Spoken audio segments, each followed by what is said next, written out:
Drawing diligently and faithfully, a few with a little bit of style, but mostly they were just drawing. And they weren't caressing the line work. They weren't caressing the shapes, you know. So you have to learn how, you can't just be literal. You have to add flair and grace and style to ordinary stuff. So if you could paint anything that you wanted to, and this is what I've struggled with so much now. I mean, That's a tough one. Yeah. Yeah. Nothing worse than a blank, do whatever you want. Well, I was talking with Connie, my wife, last night about this, and I was saying what I really enjoy at this particular stage of my life is not doing the finished paintings. I mean, I still enjoy painting, but what I really enjoy is solving the problem, putting together the composition, working out the lighting, getting the character types right, getting, you know, the poses, getting everything on the page working as it should. And once it gets down to the finished painting, it's kind of like eating the same meal twice for me, you know, once I get that far along. And so I really think I would like to do more concept work, really, because that's kind of the stage where you're at with that, where you're just setting the mood, the tone, the general feel, and not getting down into the nuts and bolts of everything, you know, making sure that it's just exactly the right button on the sleeve and all of that. That gets to, and well, you did so many years and rendering it so in a precious way that it's just perfect. So I think probably a little concept work could probably be good, or helping people with general arrangement ideas of how it ought to look. Well, the amazing thing was just recently, a lot of people don't know. I mean, you, like you said, constantly reinventing yourself. Here you are, you know, really far into your career, and I remember, you know, the economy kind of tanked, and as it does periodically, and obviously areas of industries dry up, and the architectural rendering stuff slowed down a lot, which it did in the early 90s as well. A lot. And so you were, and this was probably one of the worst ones all of us saw, but you were actually reinventing yourself, which is so admirable. I have such a huge amount of respect for it, because I've had to do it numerous times now too. But you just don't know until you have to go through that reinvention how hard it actually is. But you were actually got offered a visual development lead concepting job at Rockstar, which is something that you narrowly missed. You would have been you would have been phenomenally good at it, but I understand the reasons why you did not end up taking it for sure. Oh yeah, it was like it was too much of a commute, and that is a nasty business. I mean, it's well known for long hours and late nights, and it's so neat. I think for the younger audience out there, or even artists that are struggling, thinking, okay, you're going to have now probably 4 different art careers, or 5, like most people are, instead of one career your whole time, and then you're going to retire and get a nice pension. I mean, those days are kind of gone, I think. It's gone. It's pretty much gone. So you're going to be a conceptor, and then you're going to be, maybe a fine art. I mean, you're going to have all these different, which is kind of nice in a way. It's great. Yeah. Can keep on top of your skill development and be able to make those transitions. Yeah, and I think it's like when I started pursuing the position at Rockstar, they said, well, we need to, how good are you at invention?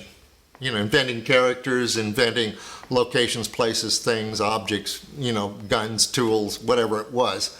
And I said, well, I think I'm pretty good at that. And in the process of preparing quickly a bunch of invented things that I could say, these are 100% mine, real, new, invented. I discovered that I had a really good photographic memory, which I had no idea I had before. I mean, not in any conscious way, anyhow. And so that has changed the landscape of my work subsequent to trying for that job. Even though I decided not to take it, it completely reinvented all of the rest of the way I work. And now I tend to sit and invent first and look for reference second. And I used to do it exactly the opposite. If I couldn't find a picture of it, I didn't draw it. And so this was a huge improvement. It was I know how much it's changed. So it's one of those breakthroughs that you were talking about earlier. I remember seeing. I mean, and I always knew you were good at invention, but it's an art in and of itself. It does take a muscle. Like anything, you have to develop it. I used to be really good at it. Haven't done it for years. Go back occasionally and just realize, wow, that's an art. An art each one seems to be an art in and of itself that requires maintenance, and it's not too hard to get them back. But Basically, I guess the bottom line in all of this is that you'd absolutely, in the process of your education, the education will never stop, and it may even accelerate at an unexpected point in your life where you say, I should know it all by now. And you say, no, I need to know more.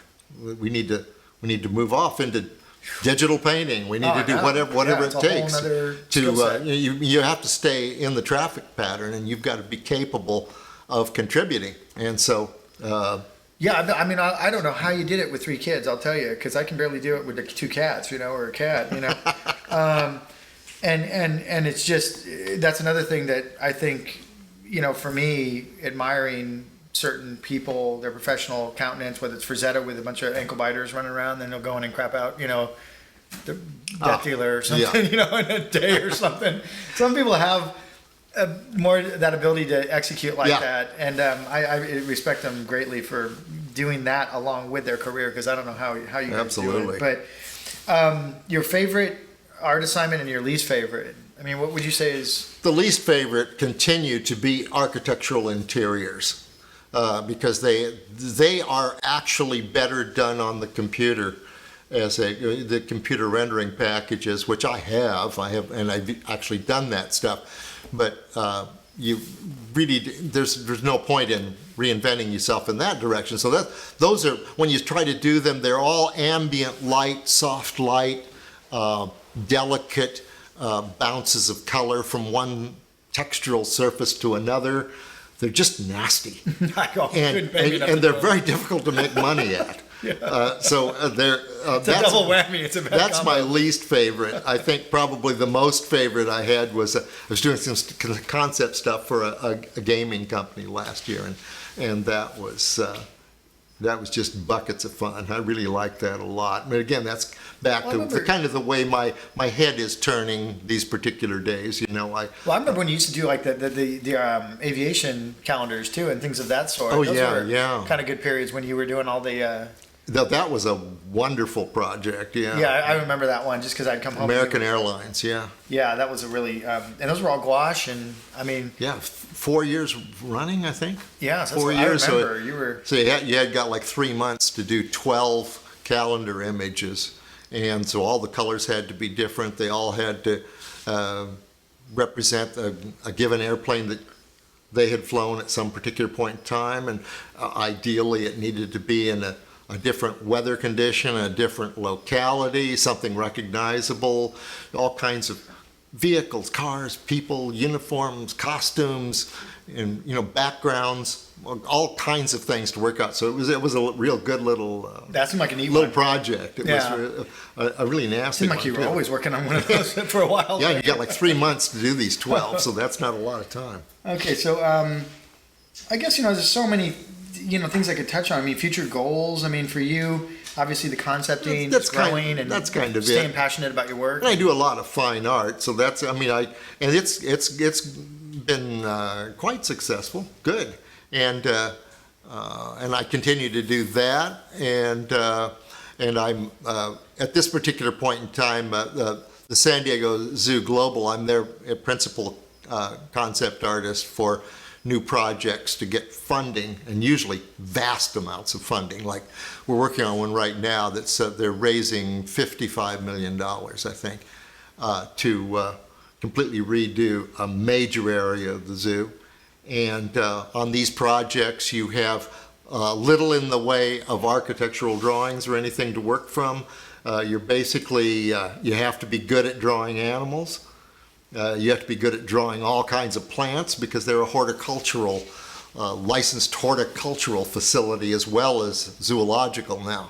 So they're taking as much pride in the plants as they do in the animals.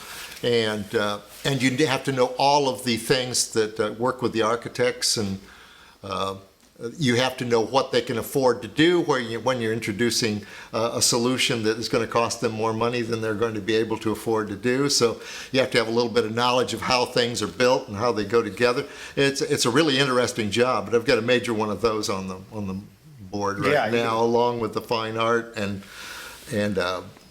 men's club in China. Yeah, you were mentioning and that. some real complicated interiors there, and so yeah, it's a real mixed bag of stuff at this particular point. Never a dull moment with your No, career. I mean, not at all. and mine's been the same. So I don't. I Been think lucky it's- that way. Yeah, yeah. It is really a wonderful. I mean, if you want never-ending growth, never-ending learning, and you're an Yeah. avid learner, then you're pretty much good to go. But you know, it seems like. Yeah, the marketplace will take care of abusing you, so you don't have to. If you say, "Well, what should I practice on next so that I make sure and do a lot of different things?" No, they'll bring the surprises right to your door, you know. And you you say, "I've never." And of course, for all artists, you know, when if somebody asks if you can do something, you always say yes, you know, unless you really have a lot of work. Or I have no clue how to do it at all. Yeah. So your advice to young artists today, I mean, we're kind of getting towards wrapping it up. Yeah. What would you advise like a young, you know, I mean, I run into this a lot because I'm quickly becoming an older painter. You know, I used to be the young painter that Right. was seeking that advice. Now it's time to give it to people. And That's always, you know, it's always a difficult one. But, you know, obviously what I've said up to now is, you know, get as good as you can as quickly as you can. That's the first thing, you know. So that means that you can't relax. You're young. It seems like you'll live 1,000 years. You won't, you know, and the time will pass a lot more quickly than you think. And so you got to get that going, first of all. The second thing would be to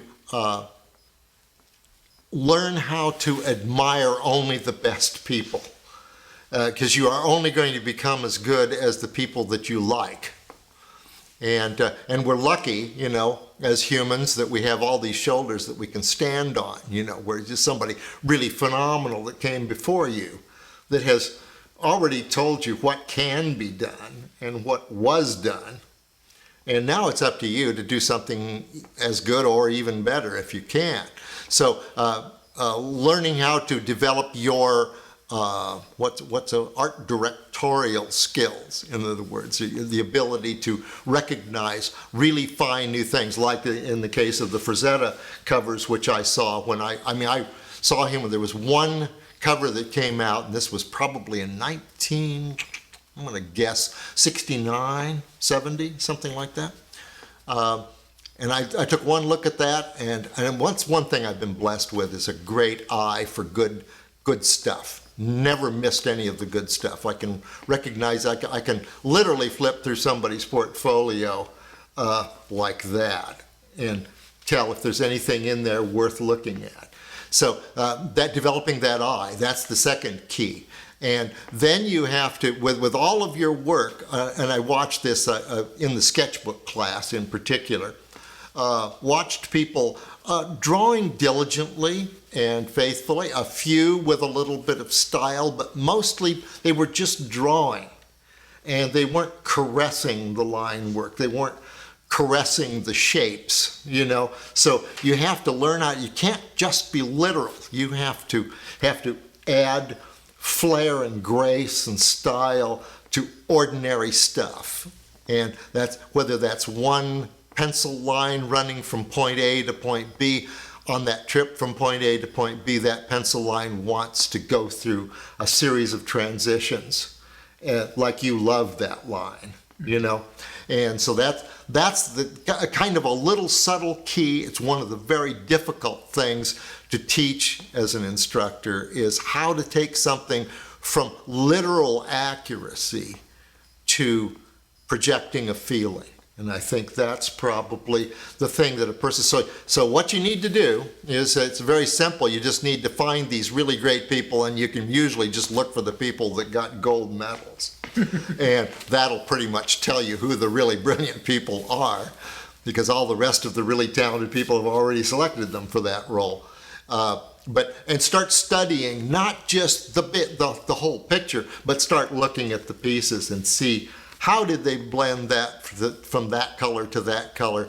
How did they handle that edge? Did it ever become fuzzy? Was it always sharp? You know, just start to really analyze how these things work, because out of all of that study comes the stuff that you can actually merchandise, where you're really selling some magic along with your drawing ability. So, that it's really, but I'd say probably the get on it, get hard on it, do it quick, get moving, do not waste any time. Because this is when your energy's at its maximum.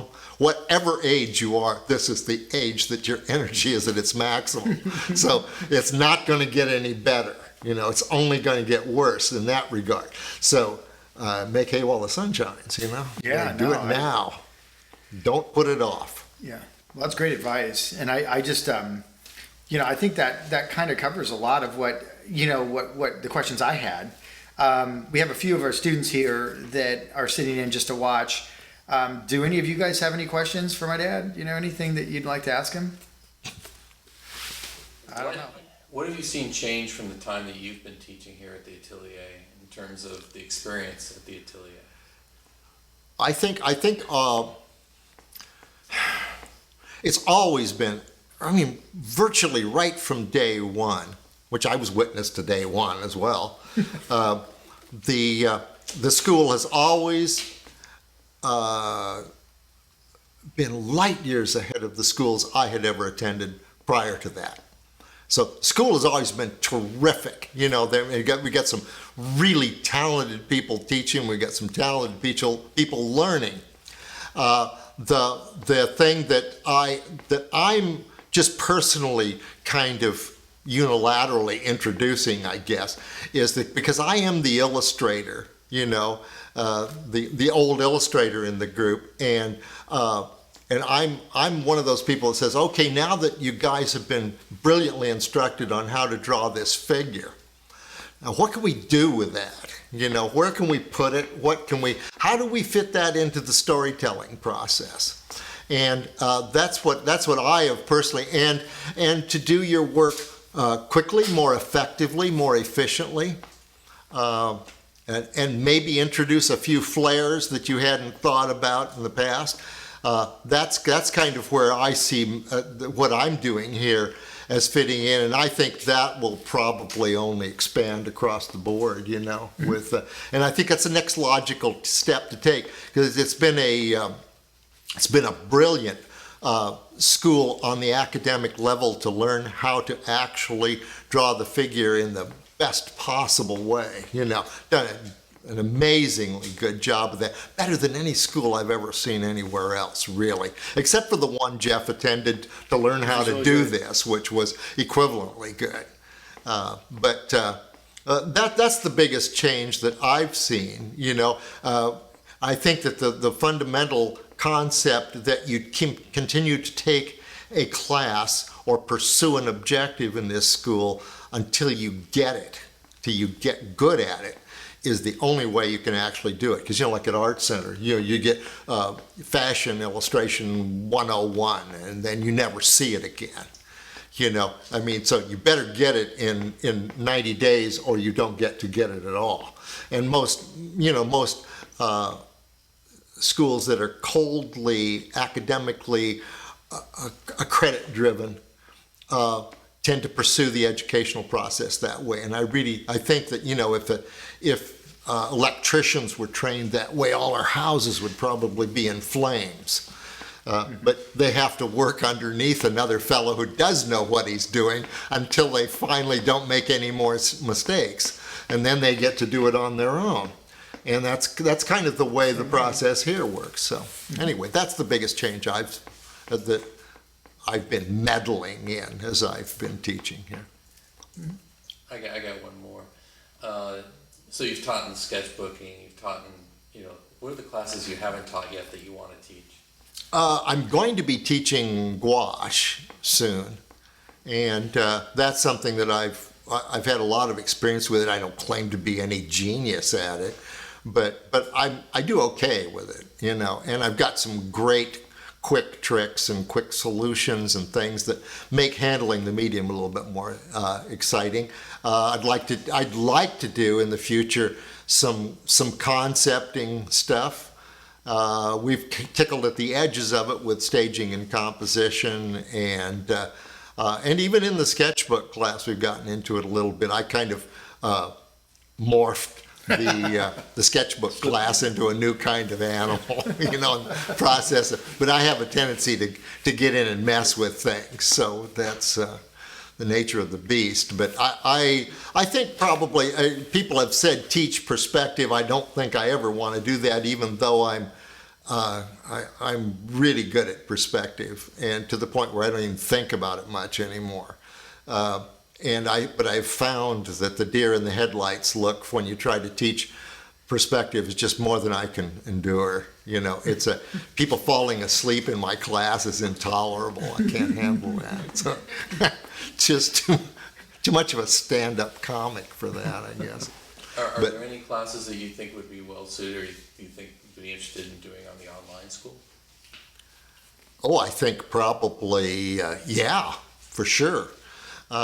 And I think probably one of the strongest suits that I have in my hand is probably composition and staging. Yeah. Those two I'm pretty good at.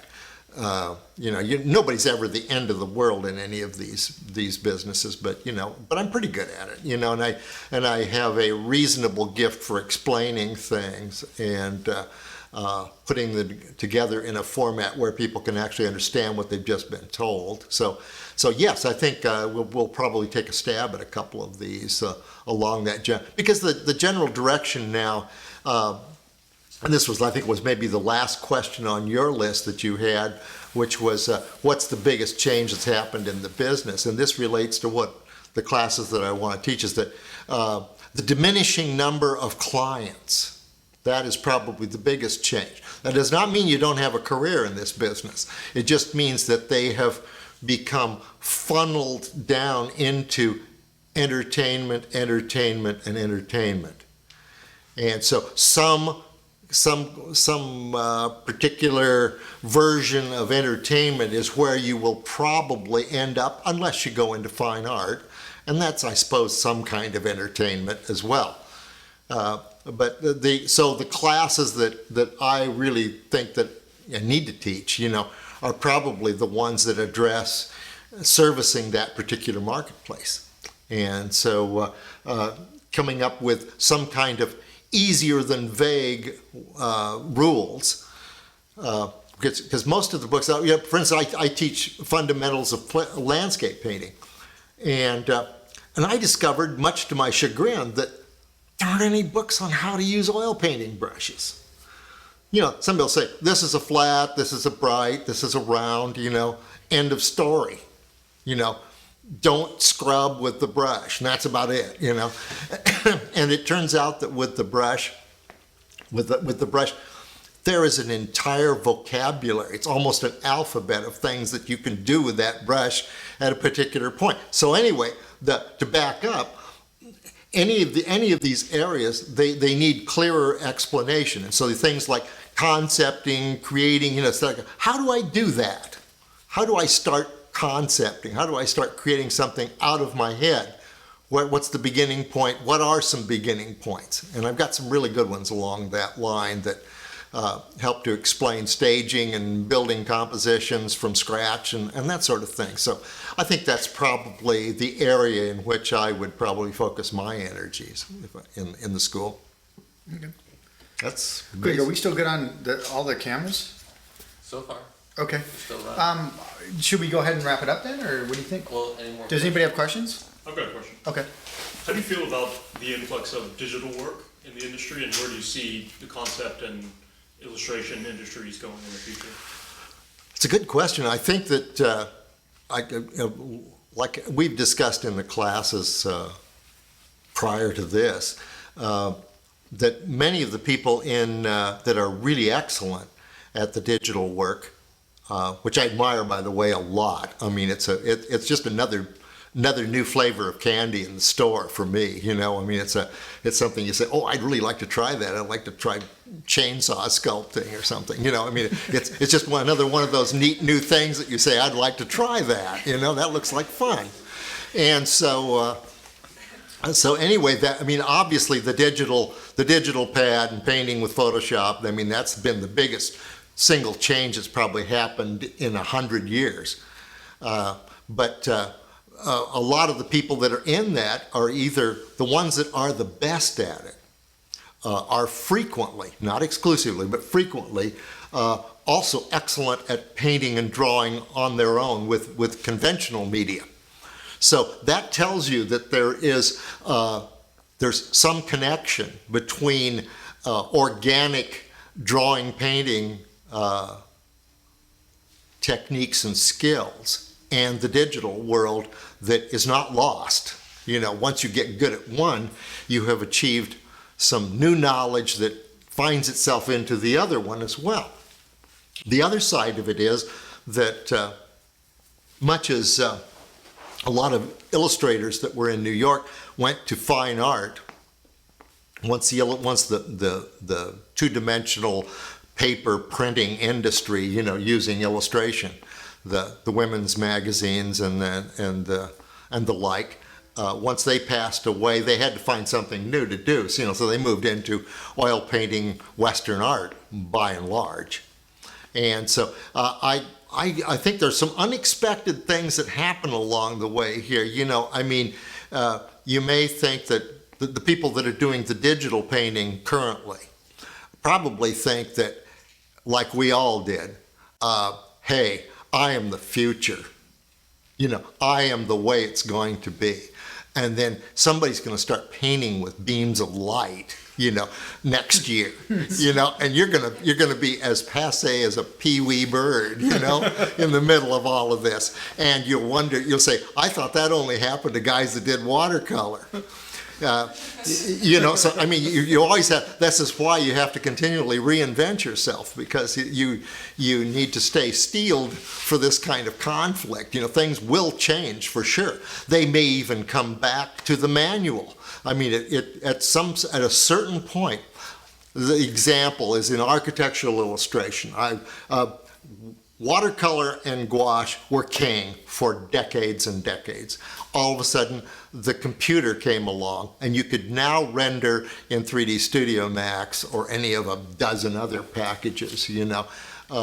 You could render things more photographically than anyone had ever seen before. You could just do this magnificent work, and it was cheap to do. So it just really collapsed my industry for a while.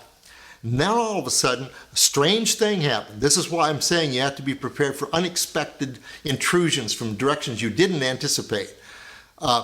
Community groups became very powerful. And so if you're going to build a bank in 1960, you just built the bank. Now you've got a neighborhood next to the bank, and the bank decides, we don't want a bank. And so you do the computer rendering, you show it to the neighborhood group, looks like it's already been built. It's photographically inseparable from reality. And they get up on their hind legs, say, you didn't consult us first, we're not going to let you build the bank. So now they come back and they do a watercolor. And take the watercolor to the community group, and everybody feels, they say, we've redesigned it, we've done this, we've changed the materials, the colors, we've done all these good things for you, and this is what it will look like, and it sells. And so, you know, who would have ever dreamed that a watercolor would work better than the computer rendering? It doesn't work better if you're working with Citibank, but it works better if you're working with Bill and Edna.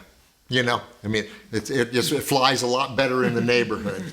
So you really you can't anticipate how these things are going to change, but that there is a point at which manually created art, when you see it in the galleries and where paintings that go for $100,000, not that unusual. And there's something about real stuff that eventually becomes in demand too. So some odd things can occur in this business, and the best thing you can do is try to be good at as many things as you can, and think of as many new things as you can, as often as you can. So always pushing yourself outward from where you locally exist at that particular point. You know, so get where you're uncomfortable and see if you can get good at that. And then go somewhere else uncomfortable and get good at that. And so, you know, when odd things come through your life, you be ready for them. it's you can't get lazy in this business. The old axiom was at the beginning that I started to say but never did, was that this other art director said, the way it works in illustration, Bob, is this. He said, you start out and they say, you bring your stuff in, they say, Bob who? And then they say, get me Bob Watts. And then they say, get me a young Bob Watts. And then they say, Bob who?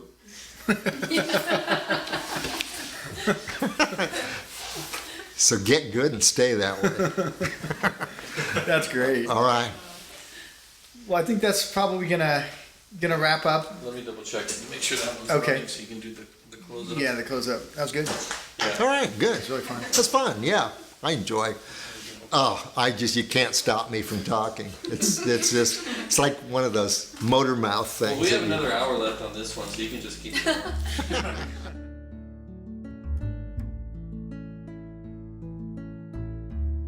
Explore and exchange ideas and concepts and have people actually say, gee, that might work. I mean, it's really a neat feeling. I really enjoy that part of it. And the best part about it, the selfish part about it, is that when you're teaching people, you're also coming up with a brand new list of questions for yourself that you haven't been able to find an answer for yet, and you start looking for one. And in the process of looking for one for you guys, I end up finding one for me at the same time. And since I found out about it 15 minutes before you did, I've got a head start. So, not much, but a little one. The thing that's intriguing is, it's kind of like putting wheels on a suitcase. I mean, you wonder, why didn't somebody come up with that earlier? Where was that little concept 25 years ago? I mean, people were just as smart then, or smarter. The wheel was around.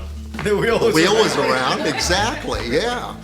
So so that's one of the things that can keep instruction interesting anyway, is that you can keep it isn't just the same old syllabus that you taught in 1958, and just keep teaching the same perspective lessons over again. You're able to and you're open to the possibility to find new, more clever ways of explaining old problems, and how to solve them. That's the part that makes it really exciting to be a teacher. It's just kind of like you're on an adventure with everybody else, trying to find out, how does this really work? Is there really a place where I can get a bottle of magic somewhere, And there might be, we just don't know yet. But it's intriguing to think that it might be there, It's good stuff. Yeah, it's fun. So Yeah, anyway, it's addicting once you get past the awkward nervousness aspect of doing it, and it gets really fun. well, I'm still as nervous as I used to be, though. I mean, I still break out. I get first day of a new class is always a little bit hairy for me, and if I don't have enough content to fill up the class, I just worry myself sick about it, because I just don't. I can't tolerate a class that doesn't have anything good going on in it. It's just empty classes, just taking people's money and not giving anything in return. It's if you look back at N.C. Wyeth and Howard Pyle and all those guys, that Howard Pyle was great because he got everybody fired up, got them wanting to do this thing, got them all energized, He only had a tiny school. He handpicked everybody. I know, yeah, and it's no wonder good people came out of those classes. Yeah. Because unless you get everybody fired up over something, you haven't done your job as a teacher, really. And all the good teachers you've had in your life, whether it was biology or English or whatever, well, the good ones, the ones you remember, the ones that got you excited and interested in what they were teaching, got you to go somewhere else with it. Indeed. Let's go eat lunch Yeah, there you go. on that. The microphone. Doink.